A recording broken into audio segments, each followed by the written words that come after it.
오늘도 주님의 이름으로 문안드립니다. 변함없는 하나님의 사랑과 은혜가 여러분의 삶에 가득하시길 또한 기도합니다. 11월 15일 수요일 말씀으로 여는 아침입니다.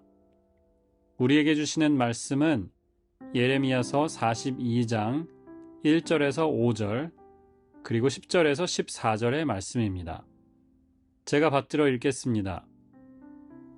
모든 군 지휘관과 가레야의 아들 요하난과 호사야의 아들 여사냐와 가장 낮은 사람으로부터 가장 높은 사람에 이르기까지 온 백성이 모여서 예언자 예레미야에게 간구하였다. 예언자께서는 부디 우리의 간구를 받아주시고 여기에 남아서 우리 모두를 위하여 예언자님의 하나님이신 주님께 기도를 드려주십시오. 예언자께서 지금 보시는 바와 같이 많은 사람 가운데서 이제는 우리만 겨우 남아있을 뿐입니다. 그러니 예언자님의 하나님이신 주님께서 우리가 가야 할 길과 우리가 해야 할 일을 우리에게 알려주시도록 해주십시오. 예언자 예레미야가 그들에게 대답하였다. 잘 알아들었습니다. 여러분의 간청대로 내가 여러분의 하나님이신 주님께 기도를 드리고 주님께서 응답하시는 것을 아무것도 숨기지 않고 모두 여러분에게 알려드리겠습니다. 그들도 예레미야에게 약속하였다. 진실하고 신실한 증인이신 주님을 두려워하면서 맹세합니다. 우리는 정말로 예언자님의 하나님이신 주님께서 예언자님을 보내셔서 우리에게 전하여 주시는 말씀대로 행동할 것입니다. 너희가 이 땅에 그대로 머물러 살면 내가 너희를 허물지 않고 세울 것이며 내가 너희를 뽑지 않고 심겠다. 내가 너희에게 재앙을 내렸으나 이제 내가 뜻을 돌이켰다. 너희가 지금 두려워하고 있는 그 바빌로니아 왕을 두려워하지 말아라. 내가 너희와 함께 있으면서 너희를 구원하여 주고 그의 손에서 너희를 건져내려고 하니 너희는 그를 두려워하지 말아라. 나 주의 말이다. 내가 너희에게 자비를 베풀어서 바빌로니아 왕이 너희를 불쌍히 여겨 너희를 고향 땅으로 되돌려 보내게 하겠다. 그런데도 너희가 나 주 너희 하나님의 말에 순종하지 않고 이 땅에 머물러 살지 않겠다는 것이냐? 그것만은 안 되겠다는 것이냐? 오직 이집트 땅으로 들어가야만 전쟁도 겪지 않고 비상나팔 소리도 듣지 않고 먹을 것이 없어서 굶주리지 않아도 되니 그리로 가서 거기에서 살겠다는 것이냐? 이는 주님의 백성에게 주시는 주님의 말씀입니다. 하나님께 감사드립니다. 이전에 주일 설교 시리즈를 통해서 나누기도 했지만 예레미야서의 중요한 키워드 하나가 바로 애굽입니다. 이집트이지요. 유다 백성들은 끊임없이 애굽을 동경해요. 애굽으로 가자. 애굽은 안전할 거야. 애굽에 가면 좋은 삶이 기다리고 있어. 마치 7, 80년대에 한국을 떠나서 미국으로 이민 오신 분들 생각처럼 애굽을 그렇게 생각해요. 그래서 바벨론이 처음 침공해 오는 시점부터 또 전쟁이 계속되는 중에도 또 마지막에 나라가 망하고 포로기가 시작된 이후에 이르기까지 유다 백성들은 몇 번에 걸쳐서 실제로 애굽으로 이동을 하고요. 계속해서 그곳으로 가고 싶어 합니다. 오늘 말씀의 배경은 바벨론에 의해서 이미 유다가 함락된 이후의 상황입니다. 바벨론은 유다의 왕과 귀족들을 포함해서 사람들을 포로로 잡아갔고요. 그달랴라는 사람을 총독으로 임명해서 그 땅에 남아있는 사람들을 관리하게 하지요.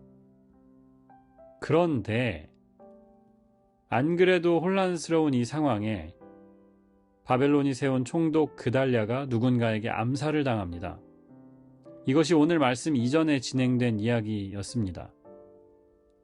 그리고 오늘 42장으로 넘어오면 그달랴의 암살 직후에 군대의 지휘관과 높은 권력자들이 예레미야를 같이 찾아옵니다. 그리고 물어요. 이제 우리가 어떻게 해야 하나요? 라고 묻는 거죠. 그러면서 예레미야에게 기도 부탁을 합니다.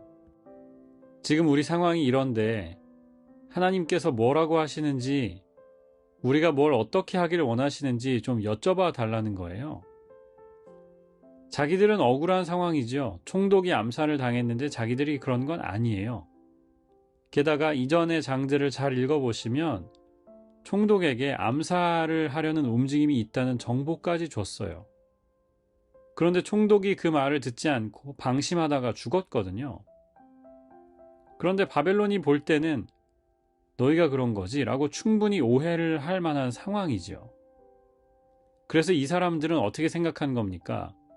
차라리 어렵게 바벨론을 설득하느니, 우리가 그런 게 아니라고 주장해보느니 차라리 애굽으로 가자라고 정한 거예요.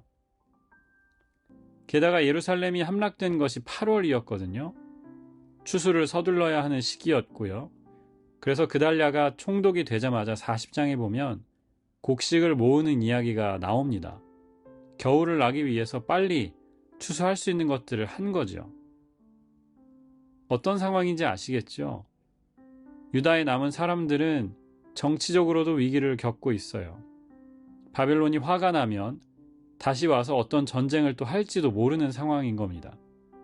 그리고 경제적으로도 곧 위기를 겪게 될 겁니다. 나라는 망했고요. 총독이 암살되면서 치안 또 권력 공백이 생겼고 앞으로 바벨론이 다시 쳐들어올 수 있는 명분이 생긴 거죠.